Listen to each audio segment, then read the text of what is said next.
Ni hao, this is Hassan. Hi there, my name is Hussein. Welcome to another episode of Achil's podcast, where we talk about different cities and cultures from all over the world. This time around, we had a conversation with our friend Creed about Shanghai.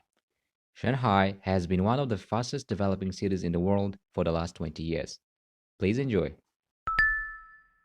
Creed, welcome to the show. Thank you. Thank you for having me, Hassan. Yeah, it's so good Yes. to have you. It's been a while. We didn't talk for almost 1.5 years, right?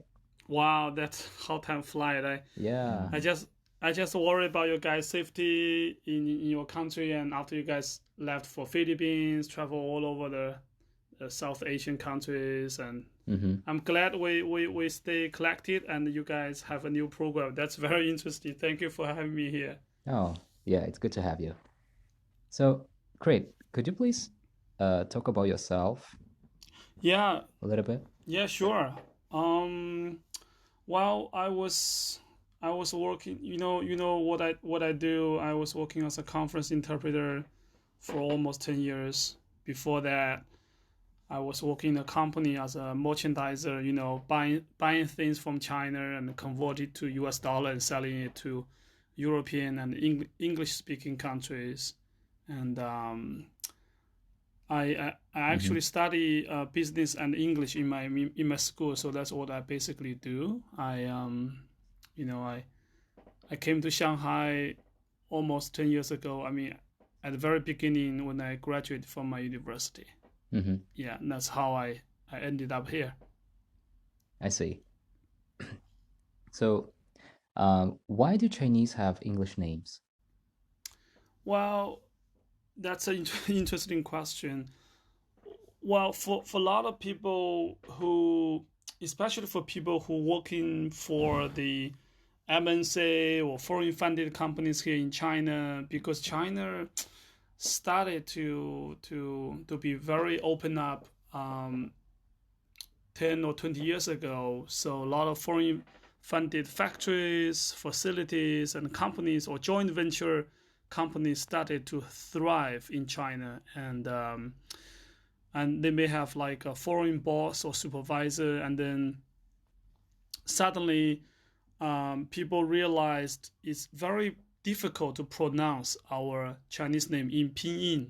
Mm-hmm. Like my name in Chinese, Zhang Qin.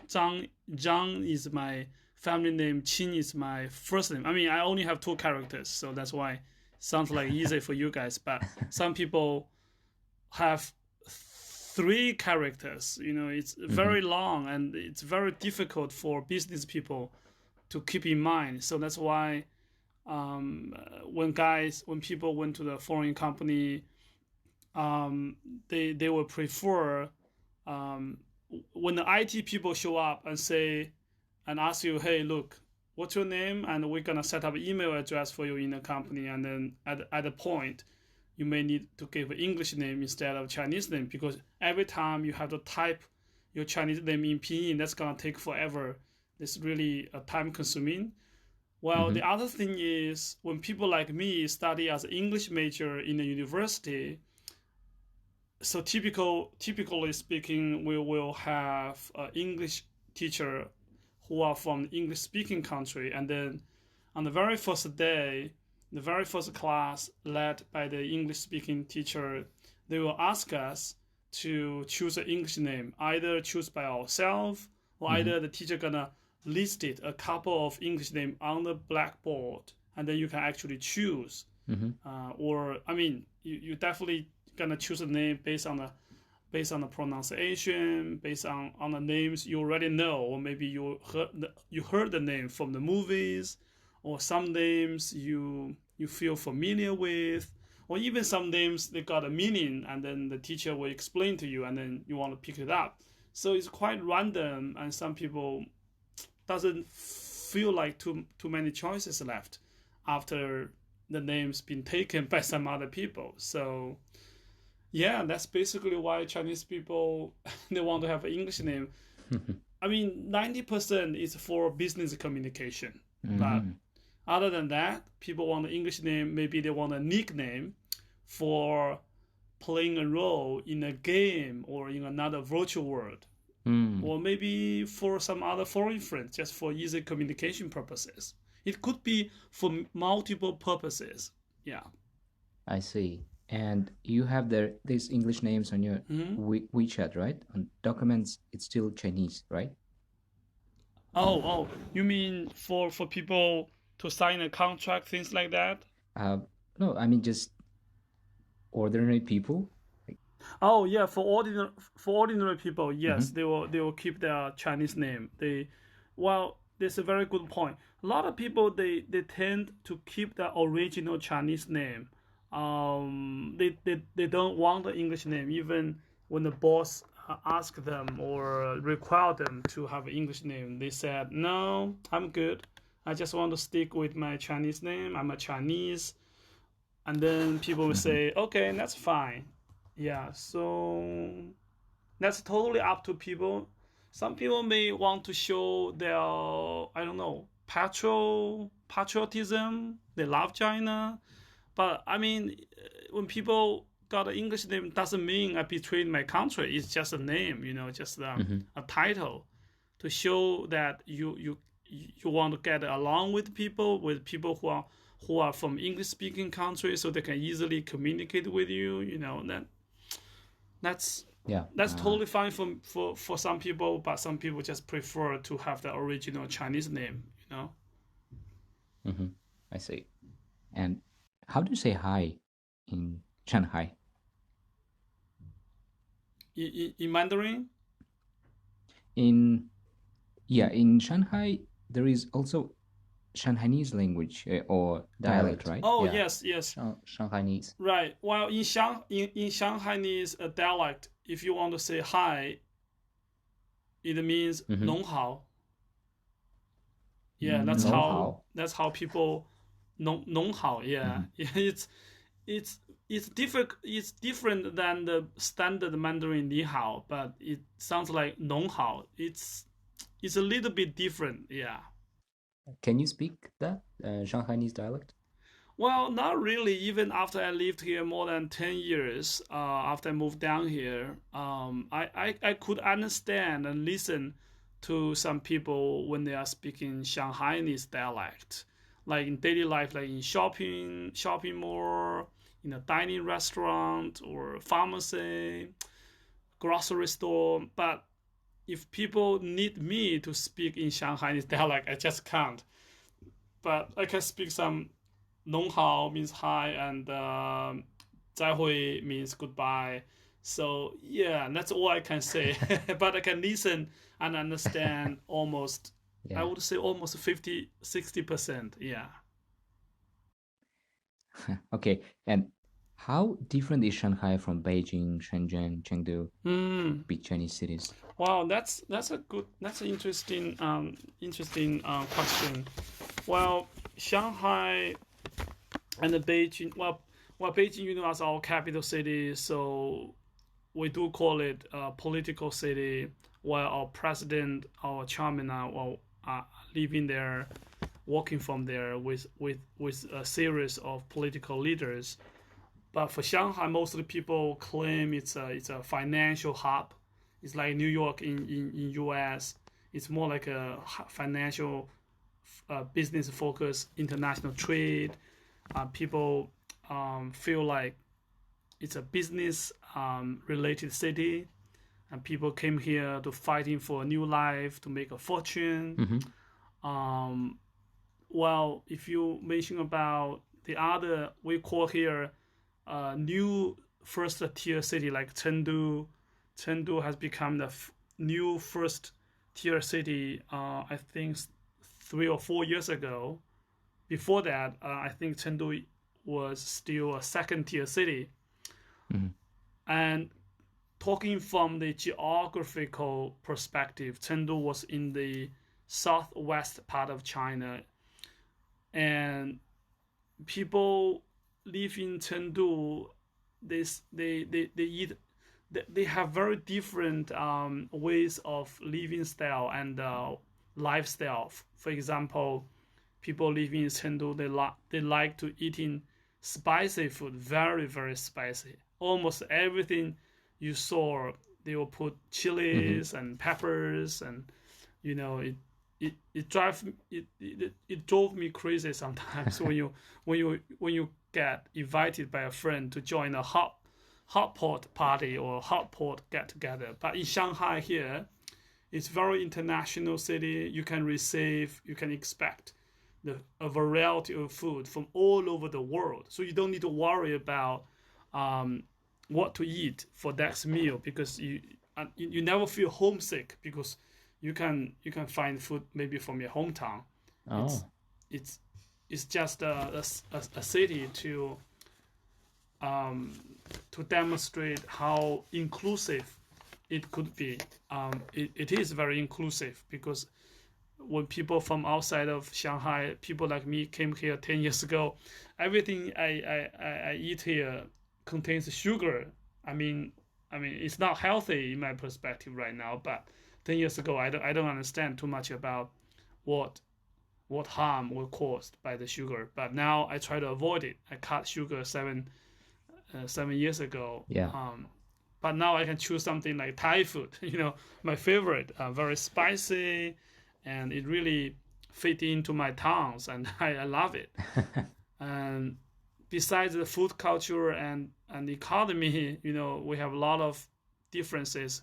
Talking about the people living in the city like Beijing and Shanghai, I mean, if you could find the Beijing location in the map of China, you probably noticed that Beijing was located in this north of China, and the weather could get in very, very cold in the winter. Mm-hmm. But in Shanghai, I mean, you could have like 4 seasons, very, you could have 4 seasons. It's very common, but in Beijing, I mean, majority maybe of the weather will be very chilly and very cold, and so people doesn't, I don't know, I doesn't feel easily to go outside or do a lot of outdoor sports. But here in Shanghai, I mean, you really could expect people are doing a lot of things, um, jogging, walking, Mm-hmm. um, and people here feel like, I don't know, maybe more open to communicate, because we have a lot of international expats living, working, and living here in Shanghai. So it's very, I would say, I saw the openness magnitude uh, um, is getting wider and wider versus the first year I came to Shanghai. People would love to communicate with strangers, and but people may feel shy in Chengdu and Beijing. I just feel that way. Maybe in the future they will start to catch up Mm-hmm. in that regard. I see. Yeah. And earlier you mentioned about hot pot. Can Mm-hmm. you explain that to some of our listeners who are not familiar with that? What is hot pot? Huh? Mm. Yeah. Well, the hot pot is a really one of the distinctive local delicacy for people who live in Chengdu and Chongqing. Chongqing is a city like 30 minutes by bullet train from Chengdu. They are quite closely connected. But also hot pot in Chinese means 火锅, Mm-hmm. is a symbol for Chinese culture. When people are celebrating the important festival here in China, people would love to, especially, I mean, for winter seasons, getting very cold in some places. Even sometimes in Shanghai, you could expect -2 or 3 degrees Celsius. Mm-hmm. So people would love to sit down around the table and eat something hot. So people created. I don't know when the hot pot was introduced to Chinese tradition or to Chinese um, food culture, but as far as I can recall, when I was a kid, I think my mother made a hot pot, um, and she put hot soup, she put meat and vegetable, and mix everything together basically, and then um, they use kind of like a, what did you call, like a pot, Mm-hmm. and then around the pot they have like a jacket, and then along the jacket they put some charcoal in it, so the charcoal are burning, so it could heat the food, and you can actually find the food in the soup are boiling. So it's very interesting for children and for people to feel this is very warm.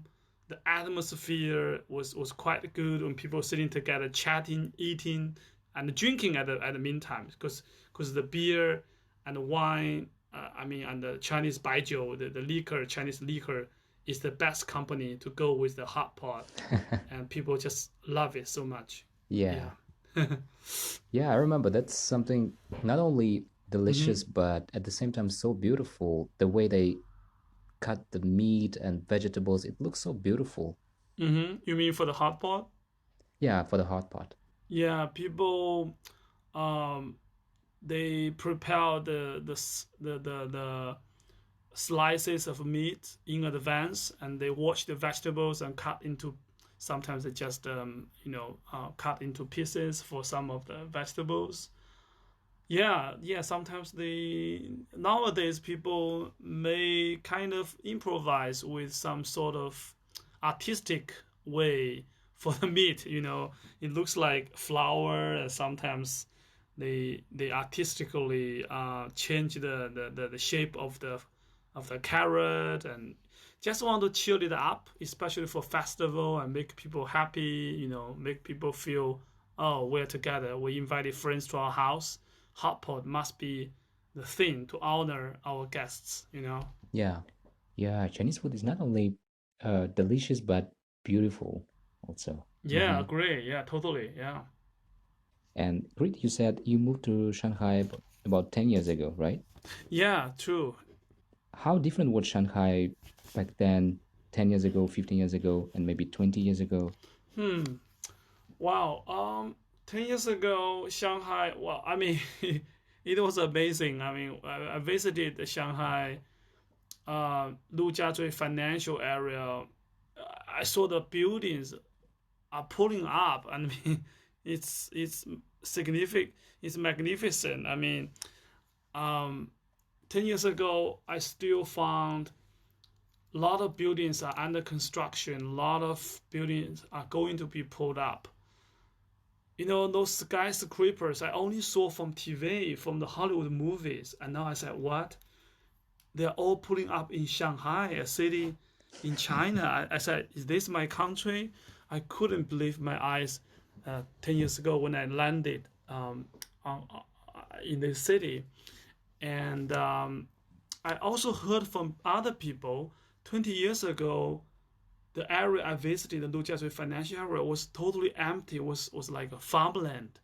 Was nothing but just crops and farmland.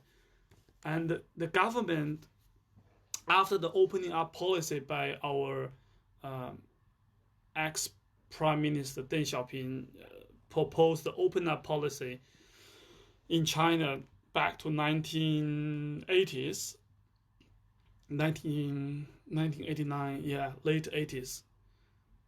Shanghai was actually the second city right after Shenzhen, and our government just claim and claim those land from they bought those land from the farmers, and asked them to move to somewhere else. They said they want to build those buildings, um, CBD, the office buildings, shopping malls. So after 20 years, the financial area, I mean, 10 years ago when I visited the city, almost like multiple, 10, not hundreds, I would say more than a dozen of skyscrapers pulled up. Citibank Tower, the Aurora building, the HSBC building, you name it. I mean, the DBS Singapore Bank building. Oh my God, I can give you a couple, but but it's almost all the Bank of China, Bank of Construction, and almost every bank has its own building. They put a name on it. It was amazing. It was incredible, and people 10 years ago, I still feel like, wow, this is so thriving. The economy here is so booming, and people are walking so fast here. I saw a lot of metro lines are well connected, getting you to a lot of places. But I mean, 10 years ago was only like 4 or 5 lines. You almost can get you Mm-hmm. to anywhere you want. But that was amazing. That was my first time getting on the metro. I said, wow, how fast the metro can ride. You don't need to worry about traffic light. You don't feel like stuck or get jammed if you take a taxi or take the bus. It was running so fast underground, Yeah. and you know, and the Yeah. people here, And I how just many now? feel 10 years ago, they're very busy, very engaged, focusing on what they're doing here, because I feel like everything here is super expensive than what I can get from my hometown, and I feel like, this is a city. I love it. It's so booming. Everything was pulling up. So I must find a place belong to myself. So I told myself I have to work hard. I mean, this is a city I love. I feel like a magnet attracting me down here. Mm-hmm. Yeah. Yeah. And is living in Shanghai more expensive compared to other cities in China? Yeah, well, I guess so, because living in Shanghai, if you're talking about living cost, is almost double than the living cost in Chengdu. But comparing with city like Shenzhen or Beijing, I think is quite similar, because if you talk about Mm-hmm. first tier city, Shanghai, Beijing, Shenzhen is almost the same expensive, but maybe a little bit cheaper than Guangzhou, the city near Shenzhen. Yeah, it's Shen. very very expensive Mm-hmm. living cost here. True, that's very true. Yeah. Yeah. Hmm. And you mean not only renting, but food also? Oh, sorry. You mean? Oh, Um, you mean living cost and the food? and the food, yeah. Yeah, the food. 10 years ago, I even noticed that everything I bought here, compared with my hometown, was almost go double. So maybe you can get a one soybean milk like 1 yuan in my hometown, but here you have to pay 2 yuan. So, um, but if you cook for yourself, you buy something from the supermarket. Well, I guess it's a little bit expensive, not that exaggerated, not super expensive. But if you dine or consume in a restaurant or fancy place, it could be very expensive. Yeah. Mm-hmm. But it's really depending on what kind of lifestyle people is going to take. People would love to cook. It doesn't really to pay a lot of money. It doesn't really pay a lot of cost than what we normally get from our hometown. Um, but if you go to a fancy, as I said, as fancy um, grocery store, or they contains a lot of imported food, that could be very pricey. Yeah. Yeah. Okay, there is one question I'm curious about. There is a um like a stereotype about Chinese that Chinese eat everything. Uh, here in Tajikistan, most of the people they ask us, is it really true? Even though we explain them so many times that uh, the food in China is so delicious, they still think Hmm. that we had to eat. Yeah, they still think that you eat some insects and some um, stuff that normally we don't eat here. So Hmm. it's not true, Well, right? Can you explain that? yeah, What do you yeah. eat, Well, yeah. right? The Yeah, po- yeah. well, that's very interesting. Yeah, people. Yeah, maybe it's a rumor. Well, it's really depending on where people came from. The prototype claiming Chinese people eat everything is maybe it's a little bit exaggerating. Um, People, I heard about people eating insect. I even heard about people eating dogs. From like people living in Guizhou. Guizhou province is a city in the west, uh, southwest of China. They Hmm. have a lot of mountains and trees.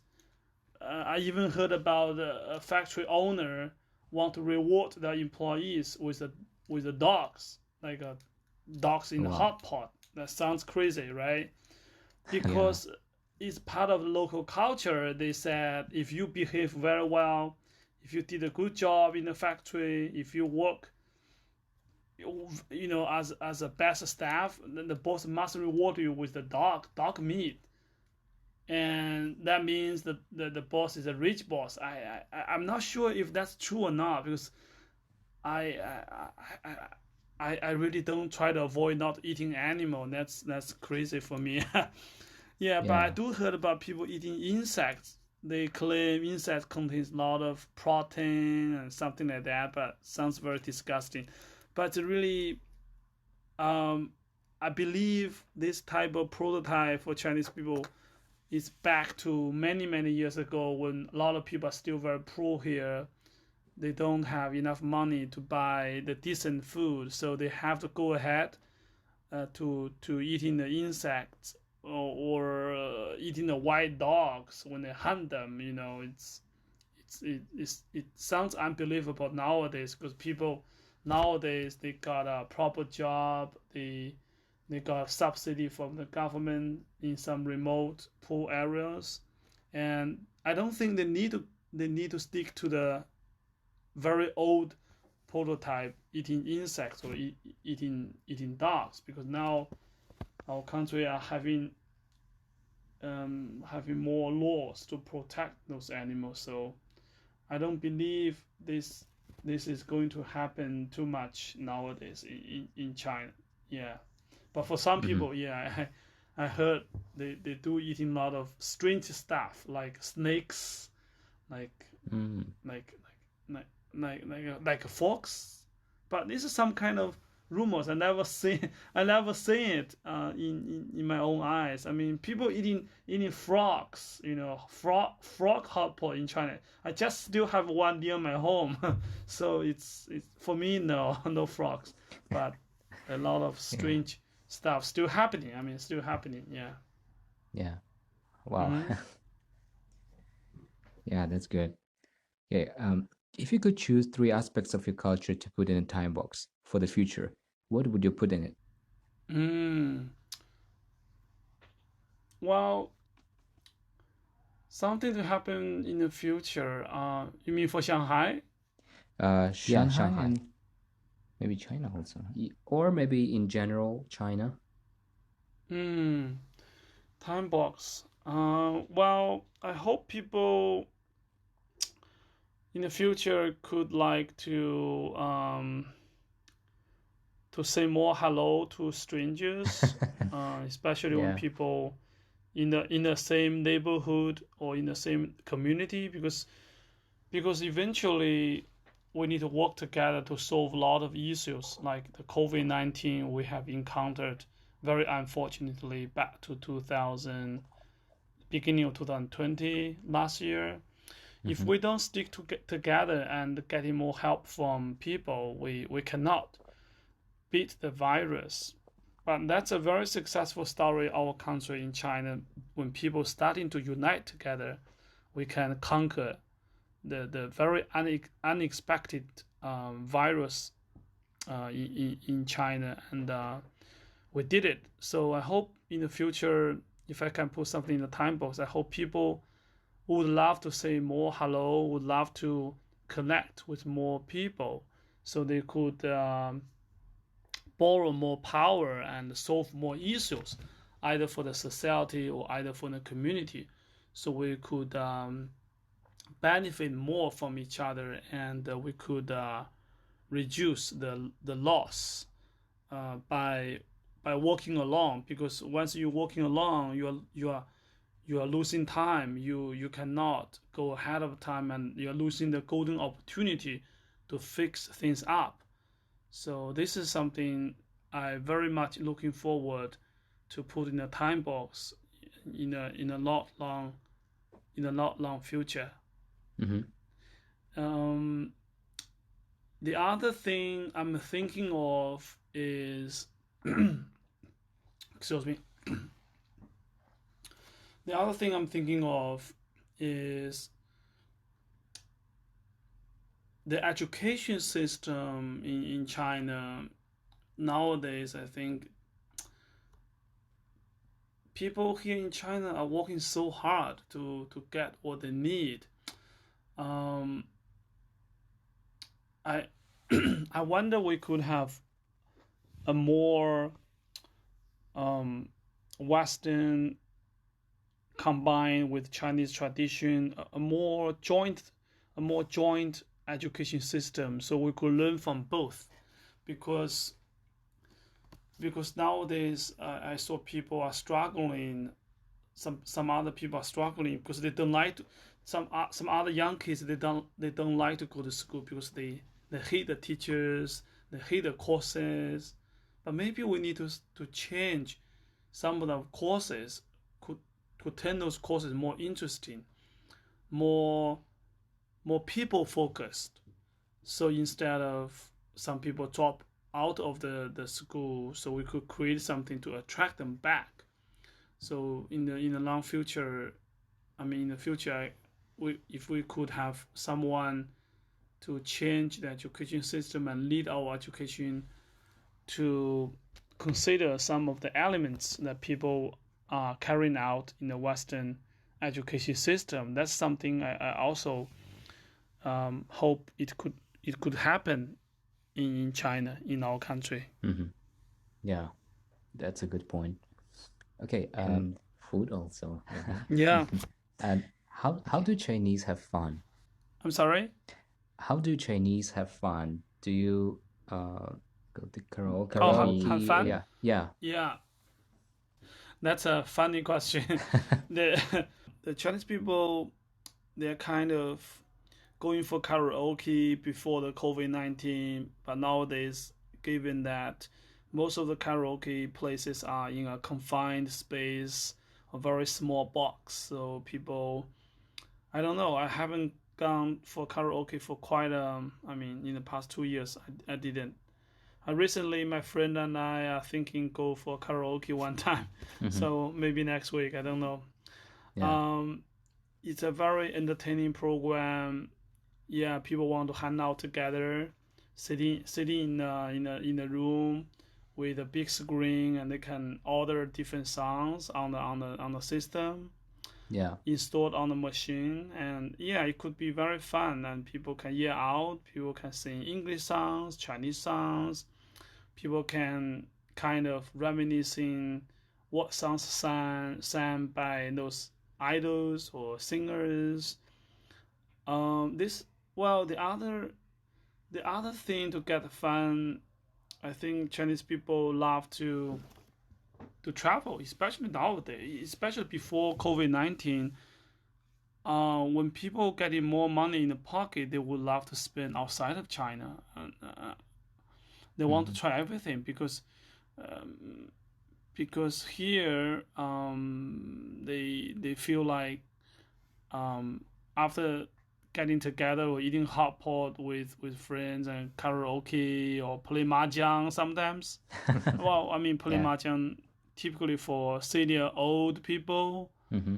Play mahjong, play poker. Or I mean, some other people would love to go to casino. Just go gambling and become rich the next day. But I mean, I believe that's a small portion of people. But Hmm. most people nowadays they travel outside of China before COVID-19 or sitting in a cafe just to exchange ideas and talk to each other because they don't typically get time to communicate too much in the working days. So they want to spend some time with friends and sitting in a cafe. Because, well, it might be something from Western culture. Because here in China, you can find a cafe everywhere, almost everywhere in almost every city. It's very common. People are no longer drinking too much tea here. That's something. It's weird, but it's happening now. A lot of cafe shops were built. Even after COVID-19, there's more coffee shops open here. For instance, in Shanghai, and people can sit together, drinking coffee and chatting. Maybe that's also kind of fun for people to enjoy. Well, the other thing I noticed that people like other young generations, millennials, they go to an internet cafe, they play games together, they're doing kind of social stuff by, hey, look, come to play games with me. I'm gonna be at this. I'm gonna play this game online from what time to what time. Are you going to join me? So this kind of like things, young people are socializing with other friends online. So that's some of the that's what I can think of. People are enjoying having fun. Well, I mean, for me, for myself, I just going out for sports, outdoor sports, go to gym, go swimming. For me, that's also a big fun for me. I want to keep healthy. I want to have a healthy lifestyle. So, but some people they want to do something else for fun. Yeah. Yeah, that's interesting. Okay, and when is the best time to visit Shanghai in terms of the weather and holidays? Yeah, of course not now, but later in the future. Oh, for sure. Well, if people outside of Shanghai don't want to come over to visit, I mean, well, right now today we got 20 degrees Celsius, very hot day, but I think the spring really arrived. I mean, even it's not stable temperature these days, but and the best season to come over to Shanghai, I would say March to June. March, April, May, June, because in July and August it's super hot here. You really don't want to like take a sauna every day when you are getting soaking wet. You know, yeah. So, and then I would say after October, September, I would say end of September, October, November is still Mm-hmm. at a good season to come over to Shanghai. I mean, I almost included like almost 6 months of the whole year. So typically speaking, if you try to avoid extreme cold like February, like January, December, and the extreme hot season like the summer, July and August. Other than that, Mm-hmm. people are welcome to visit Shanghai in a very comfortable way, a very um, comfortable and pleasant way to enjoy the life and the work down here. Oh, Yeah, yeah, that's good to know. Okay, sure. great. Thank you so much for taking the time. Uh, it's been nice to talk to you. And how people can find you if they have any questions. Do you have any emails or Facebook? Do you use social media? Right. Well, yeah. Great to be invited, Hassan, and really enjoy talking with you guys. Yeah, you can have my email address or social media. We typically here using WeChat here in China, or I can have my WhatsApp. You guys know how to find me, so Uh-huh. yeah. Later we will add it on the description. So if people have any questions about Shanghai, so they can maybe contact you and ask Mm-hmm. you, yeah, questions. Perfect. I would love to address some of the issues or questions from the audience, and for Hmm. sure, yeah, lovely. Great. Thank you very much. Great pleasure. Great pleasure to be here. We also learned something new about Shanghai. Yeah, I hope Hmm. you guys find a chance to come back. All right. All right. Thank you. Thank you so much for listening to our podcast. If you have any questions or comments, you can send us an email at theachilofs@gmail.com. And you can find us on all the major podcast platforms like Spotify, Google, Apple Podcast, Castbox, and so on. Until next time, goodbye.